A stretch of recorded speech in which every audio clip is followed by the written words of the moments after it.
तो ये important question अभी लास्ट टाइम एग्जाम में आया है ना, ठीक है। सबसे पहले फिर से वही कंपेयर करते हैं m और n। तो कंपेयर करने के बाद m कितना आ जाएगा 1 प्लस एक्स वाई इंटू में वाई, n आ जाएगा 1 माइनस एक्स वाई और इंटू में x, m into d x. Standard formula क्या है, m into d x plus n into d y equal to 0। D x के साथ जो है वो m, डी वाई के साथ जो है वो n पूरा। अब m को क्या करना है, y के रेस्पेक्ट में करना है, तो y के रेस्पेक्ट में कितना होगा, फर्स्ट टर्म सेकंड टर्म मानते ही होगा ना, होगा।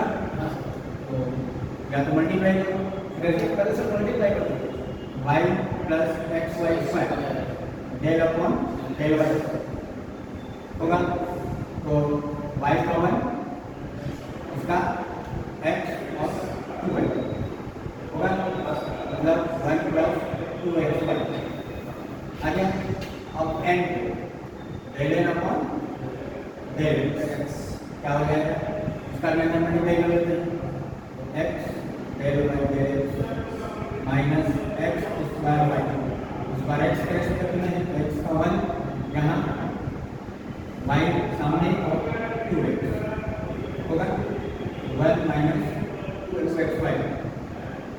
ठीक, अब देखो 1 and 2 लिखेंगे, from 1 and 2 del m upon del y equal to del n upon del x नहीं, बराबर नहीं है। यहाँ पे प्लस है, यहाँ पे माइनस है, मतलब क्या है, इवन इक्वेशन है वो डिफरेंशियल नहीं, एग्जैक्ट डिफरेंशियल इक्वेशन नहीं है ना।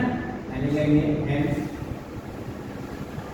Even equation 1 is not exact D है ना, नॉट एग्जैक्ट D मतलब एग्जैक्ट डिफरेंशियल इक्वेशन नहीं है। तो अब यहाँ पर फॉर्म देखो, हम लोग IF का रूल जो पढ़े थे एग्जैक्ट बनाने वाला, ठीक है। IF का जो हम लोग रूल पढ़े थे पहला वाला, देखो उसी फॉर्म में दिया है, F1 x और y का कॉम्बिनेशन हो, साथ में y इंटू में हो और D plus F2 x y का कॉम्बिनेशन हो, x इंटू में हो और साथ में dy इक्वल टू 0। इस केस में IF क्या निकालना है, 1 अपॉन mx माइनस my, ऐसे ही निकालना है।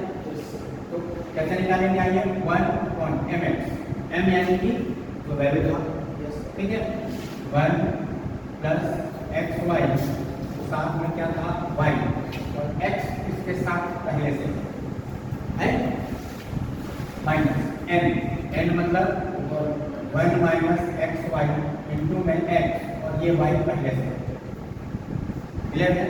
ये हम लोग का क्या निकल गया IF, इसको सॉल्व कर दो, 1 अपॉन देखो एक्स वाई यहाँ आ जाएगा X square Y square minus x Y और minus minus plus X square Y square, ये दोनों cancel, 1 upon 2x square Y square आ जाएगा। इस IF से हम लोग को क्या कर देना है, जो गिवन इक्वेशन है उसमें मल्टीप्लाई कर देना है ना। जो हम लोग का इक्वेशन नंबर B है मान लेते हैं, इसको क्या कर देते हैं मल्टीप्लाई, है ना, मल्टीप्लाई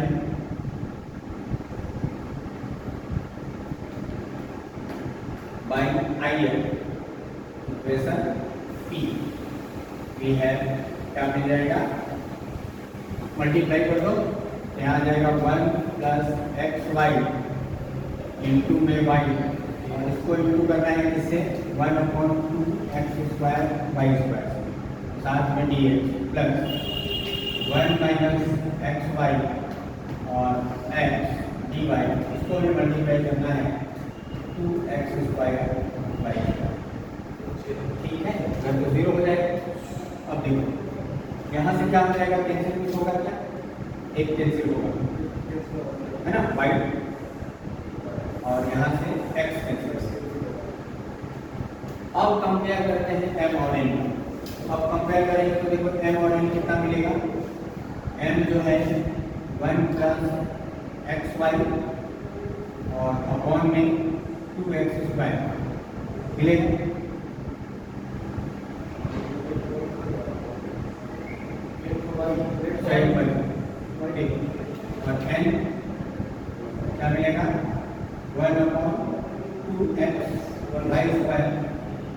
में 1 माइनस एक्स ये मिलेगा, ठीक है ना। और इसका कैसा सॉल्यूशन है ना।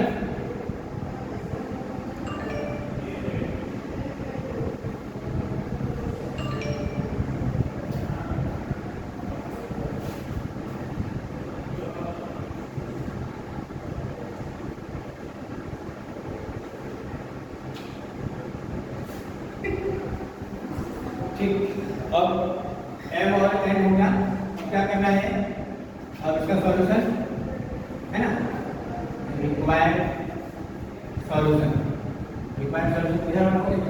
नहीं सर,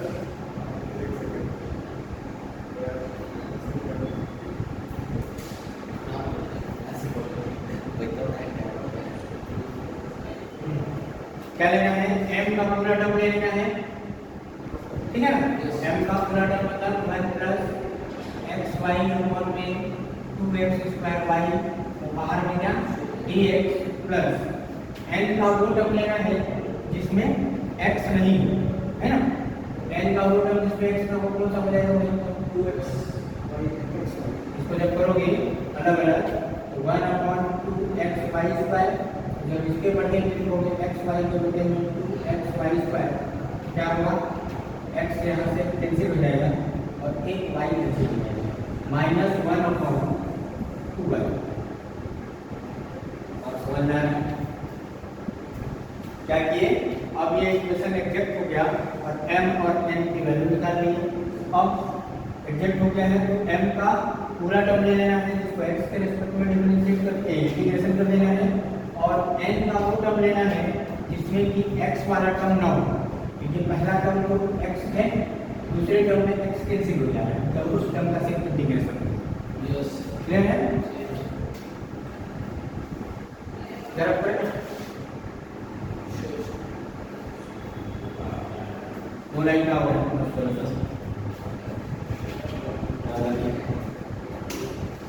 अब इसको इंटीग्रेट कर दो, कितना हो जाएगा बताओ, 1/2x square Y square y और dx plus x y upon में 2x square Y dx minus 1/2 बाहर 1/y dy equal to c। ठीक, यहाँ से x के रेस्पेक्ट में करना है मतलब 1/2y बाहर x to the power -2 dx। ठीक, यहाँ पर एक x कैंसिल हो जाएगा, y भी कैंसिल हो जाएगा, क्या बचेगा 1/2 बाहर 1/x dx 1/2 1/y dy equal to c।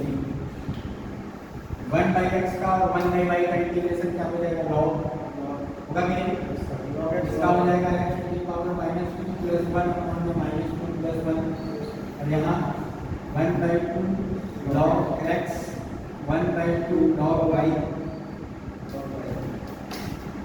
और इधर कांस्टेंट c है तो उसको भी हम लोग ले लेते हैं log c। चाहो तो ले सकते हो, नहीं तो कोई जरूरी भी नहीं, वो इसलिए लेते हैं ताकि log दो साइड से कैंसिल हो जाए, है ना। यहाँ पर कांस्टेंट को log लेने का मतलब यही है कि दोनों साइड से वो कैंसिल हो जाए। अब इसमें देखो 1/2 हम लोग कॉमन ले लेंगे तो log x minus log y, log वाला जो फॉर्मूला हम लोग पढ़े हैं ना कि log m minus log n बराबर होता है log m/n। इन दोनों में अप्लाई कर सकते हैं। यहाँ पर देखो -1 बचेगा -1/2 और x के पावर -1 बचेगा तो वो भी नीचे ले आओगे तो 2xy मिल जाएगा। -2 प्लस 1 -1 माइनस हमने ले ली 1/2y और x के पावर -1 बचे इसको नीचे ले आओगे प्लस। ठीक, इन दोनों से 1/2 log x minus log y equal to में log c। इन दोनों को लिख सकते हैं इस फॉर्मूले से, या -1/2xy plus 1/2 log x y लिख सकते हैं ना। चाहो तो 1/2 दोनों से कॉमन ले लो, नहीं